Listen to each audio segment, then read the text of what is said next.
Après une visite tenue les 25 et 26 septembre 2024, des programmes de l'UNICEF mis en œuvre dans les départements de l'Atakora et de la Donga par une délégation de l'Assemblée nationale et de l'UNICEF Bénin, un bilan des activités a été effectué ce jeudi 26 septembre 2024 à Nati Tengou. Celle-ci concerne le projet Faba Cash Plus Care qui vise principalement à maintenir à l'école les filles de 9 à 15 ans. Nous avons investi à travers nos partenaires soutenus par les Pays-Bas, le Canada, par l'Union européenne, par le Luxembourg. Nous avons pu investir plus de 6 milliards de francs CFA pour l'année scolaire 2022-2023 sur les 4 départements du Nord. Et ça a permis de scolariser près de 130 000 filles et de les maintenir à l'école, des filles entre 9 et 15 ans qui sont encore à l'école. On a pu également soutenir en fait le système de santé à travers la santé communautaire, plus dans les départements de la Liborie et du Borgou, ici avec d'autres partenaires soutenus par l'USAID. Et cette santé communautaire est en train de porter ses fruits, notamment pour l'accélération du statut vaccinal des enfants. Et cela, on sait, peut sauver des vies. Enfin, on essaye d'investir dans des innovations à travers le ministère de l'Éducation, mais aussi les ministères du numérique pour la digitalisation. L'UNICEF est convaincu que la digitalisation pourra accélérer beaucoup de résultats et permettre en fait aux enfants des 2 départements de la Takora et de la Doga de pouvoir accéder en fait encore à une meilleure formation et être au même niveau que si c'était un enfant qui est à Cotonou.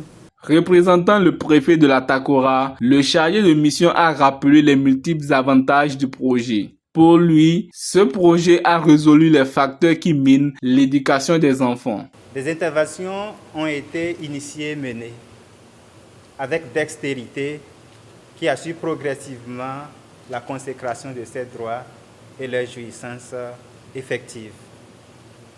Nous avons, dans le cadre de cette mission parlementaire, visité l'école primaire ou le complexe scolaire de Tigneti A et B dans la commune de Nati Tengou et Yetapo, où nous avons pu toucher du doigt les efforts sensibles qui ont été menés, aussi bien en milieu scolaire qu'en milieu communautaire.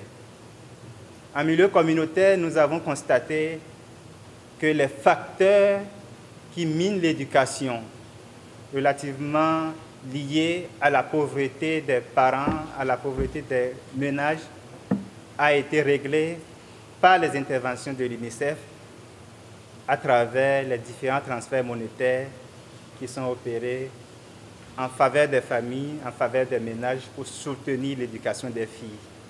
Nous avons pu constater en milieu scolaire des infrastructures, des ouvrages d'eau potable pour assurer le maintien, la sédentarisation des enfants à l'école. Ce qui a été noté avec satisfaction, c'est cet espoir que nourrissent les différents acteurs de l'éducation. Après avoir fait le tour des différents projets dans les 2 départements, les députés à l'Assemblée nationale ont dressé un bilan satisfaisant des projets visités. Ils ont par ailleurs émis quelques plaidoyers. La remarque que nous avons eu à faire, c'est que ce transfert, à 15 ans déjà, étant dans les milieux ruraux, l'élève ne finit pas les cours.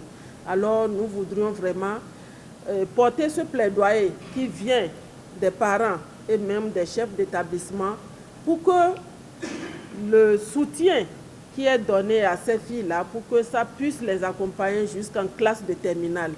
Et c'est dans ce sens que nous allons porter l'information déjà au niveau de l'Assemblée, au niveau des députés qui n'ont pas vécu ça avec nous, pour que nous puissions voir, ne serait-ce qu'un député qui puisse prendre en charge 3 élèves qui ont l'âge de 15 ans, c'est-à-dire au niveau où l'UNICEF s'arrête, en attendant bien sûr qu'on ne trouve d'autres partenaires. Nous avons eu plusieurs autres doléances et que dès que nous allons faire notre rapport au président de l'Assemblée nationale, à nos collègues, que nous prendrons en compte et lors de nos rencontres de travail budgétaire avec le gouvernement, les doléances qu'on aura à faire Et les amendements que nous avons de droit à faire, nous allons en tenir compte dans nos discussions avec le gouvernement. Et j'en suis sûr, j'en suis persuadé, quelque chose serait fait dans ce sens. Surtout, aujourd'hui, nous saluons la performance du programme de l'UNICEF. Quelle va être la suite? Les classes numériques. C'est quoi la suite quand l'UNICEF va se retirer? L'entretien, la pérennisation, le forfait Internet, comment ça va se passer?